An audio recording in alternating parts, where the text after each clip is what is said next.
Assalamualaikum warahmatullahi wabarakatuh.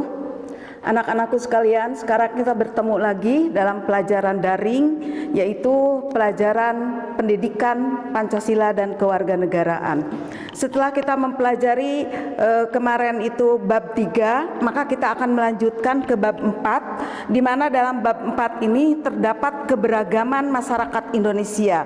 Nah, keberagaman masyarakat Indonesia ini perlu kita syukuri, karena kita wajib bersyukur kepada Tuhan Yang Maha Esa karena terlahir hidup di Indonesia. Kita adalah sebuah negara besar yang sangat beragam. Sebagai bangsa yang besar, Indonesia membutuhkan anak-anak yang sehat, cerdas, kreatif, dan terampil. Oleh karena itu, Indonesia yang maju, mandiri, dan mampu berdiri sejajar dengan yang bangsa lain. Oleh karena itu, kalian sebagai pelajar perlu mengasah kreativitas dan keterampilan. Selain daripada itu, apa sih yang menyebabkan bangsa Indonesia ini adalah beraneka ragam?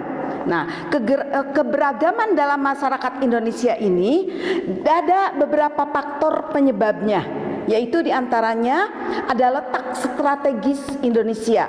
Nah, letak strategis Indonesia ini yang menyebabkan keanekaragaman bangsa Indonesia, karena di antara dua samudra dan dua benua, yaitu samudra apa?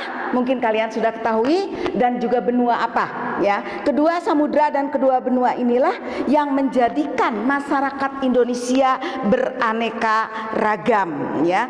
Di mana letak strategis ini di antara dua samudra tadi mengakibatkan kita menjadi jalur perdagangan internasional, di mana jalur perdagangan internasional ini tidak hanya membawa komoditas dagang, tetapi membawa pengaruh terhadap kebudayaan Indonesia. Nah, kedatangan bangsa asing yang berbeda ras kemudian menetap di Indonesia mengakibatkan terjadinya kemajemukan keberagaman ras, agama, dan bahasa. Begitu. Yang keduanya, faktor kedua selain tadi faktor letak strategis wilayah Indonesia, yang keduanya adalah kondisi negara Indonesia. Negara Indonesia adalah merupakan negara kepulauan. Nah, kondisi negara kepulauan ini, Indonesia terdiri dari beribu-ribu pulau, ya, baik secara fisik terpisah-pisah, sehingga keadaan ini menghambat hubungan antara masyarakat dari pulau yang satu ke pulau yang lain. Jadi terjadinya perbedaan. Nah, setiap masyarakat kepulauan Indonesia mengembangkan budaya masing-masing. Nah, dengan kondisi kepulauan yang saling terpisah, maka setiap masyarakat ini mengembangkan budaya masing-masing sesuai dengan tingkat kemajuannya masing-masing.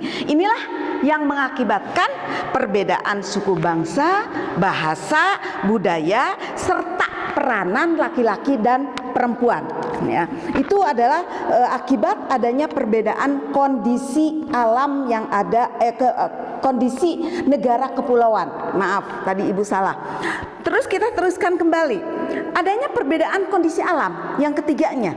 Nah, perbedaan kondisi alam ini, jadi setiap masyarakat Indonesia yaitu mengembangkan budaya mereka masing-masing, ya. Perbedaan alam ini, maka masyarakat Indonesia mempengaruhi kemudahan sarana membawa masyarakat mudah berhubungan dengan masyarakat yang lain. Yang ketiganya, anak-anakku sekalian, yaitu perbedaan kondisi alam. Nah, perbedaan kondisi alam ini berbeda, seperti di negara kita ini ada pantai, ada pegunungan, ada daerah yang subur, ada padang rumput, ada juga dataran rendah, rawa, laut, yang mengakibatkan perbedaan masyarakat Indonesia. Nah, juga kondisi kekayaan alam, tanaman dan tumbuhan hewan yang hidup di sekitar masyarakat adalah berbeda. Seperti misalnya kita lihat perbedaan pegunungan ya. Di pegunungan ini masyarakat sepertinya bentuk rumahnya berbeda dengan yang ada di pantai, atau mata pencaharian berbeda. Pegunungan bertani kalau di pantai misalnya sebagai nelayan, atau makanan pokoknya juga berbeda karena kondisi dari perbedaan alam tersebut, baik pakaiannya, keseniannya, bahkan kepercayaannya pun berbeda-beda. Nah, itulah perbedaan tentang kondisi alam. Terus yang keempatnya ada perbedaan transportasi dan komunikasi. Ya, perbedaan transportasi dan komunikasi karena kemajuan sarana transportasi dan komunikasi ini sangat jelas sekali membedakan perbedaan masyarakat, kemudian membawa masyarakat yang berhubungan dari masyarakat yang satu dengan masyarakat yang lain. Meskipun jarak kondisi alam yang sulit, sebaiknya sarana yang terbatas juga menjadi penyebab keberagaman Indonesia. Nah, itu adalah setelah kita perhatikan mulai dari beberapa faktor. Sekarang kita lihat faktor yang kelima, ya. Kita perhatikan faktor yang kelima, di mana penerimaan masyarakat terhadap pembaharuan pun berbeda, ya.